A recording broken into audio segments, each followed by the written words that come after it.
अस्सलाम वालेकुम रहमतुल्लाहि व बरकातहू। आज का मेरा मौजू है औरतों के चेहरे पे गैर ज़रूरी बालों का आना। अक्सर हम देखते हैं कि औरतों के चेहरे पे गैर ज़रूरी बाल आते हैं, औरतों के चिन पे दाढ़ी-नुमा बाल आ जाते हैं। इसकी वजह क्या है? इसकी सबसे बड़ी वजह है वो हार्मोन्स का डिस्टर्ब होना है। हार्मोन्स क्यों डिस्टर्ब होते हैं? बहुत ज़्यादा केमिकल वाली चीज़ें खाने से, यानी फ़ास्ट फूड खाने से, कोल्ड ड्रिंक्स के इस्तेमाल से, चॉकलेट वगैरह इस तरह की चीज़ें खाने से, केमिकल वाली चीज़ें इस्तेमाल करने से या बहुत ज़्यादा मेडिसिन इस्तेमाल करने से या टीका लगा हुआ दूध इस्तेमाल करने की वजह से हार्मोन्स जो हैं वो डिस्टर्ब होते हैं, जिसकी वजह से होता क्या है कि एक तो पॉलीसिस्टिक ओवरी सिंड्रोम का मसला बनता है, पीसीओएस का मसला बनता है और दूसरा चेहरे पे बाल आ जाते हैं।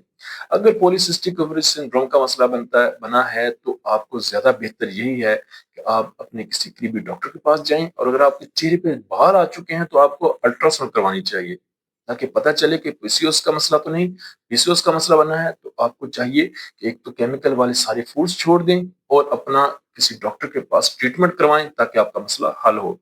होम्योपैथिक या कोई भी ट्रीटमेंट करवाएं। अगर सिर्फ आपके चेहरे पे बाल हैं, पीसीओएस का मसला नहीं है, हार्मोन डिस्टर्ब है, चेहरे पे बाल आ चुके हैं, तो इसके लिए आपको 2 मेडिसिन मैं रिकमेंड करूँगा। 2 मेडिसिन के इस्तेमाल से इंशाल्लाह 1-2 माह या 3 माह मेडिसिन इस्तेमाल करनी है। इंशाल्लाह आपके चेहरे पे बाल जो है वो खत्म हो जाएँगे।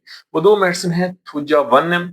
थूजा 1 एम के 5 कतरे वीकली इस्तेमाल करने हैं, रोज़ाना इस्तेमाल नहीं करने। 5 कतरे थोड़े से पानी में इस्तेमाल करें और इसको हफ्ते बाद रिपीट करें।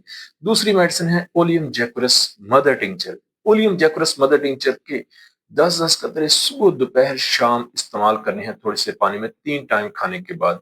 और ज़्यादा बेहतर है कि विल्मर शॉबे जर्मन कंपनी की आप ओलियम जैकुरस मदर टिंचर लें और इसको इस्तेमाल करें। इंशाल्लाह 1 से 2 माह या 3 माह के इस्तेमाल से आपके चेहरे पे बाल जो हैं वो खत्म हो जाएँगे और आपके हार्मोन्स भी जो हैं वो बेहतर हो जाएँगे। अपनी दुआ में याद रखिएगा। Homeopathic doctor Mohammad Aqeel Saifi.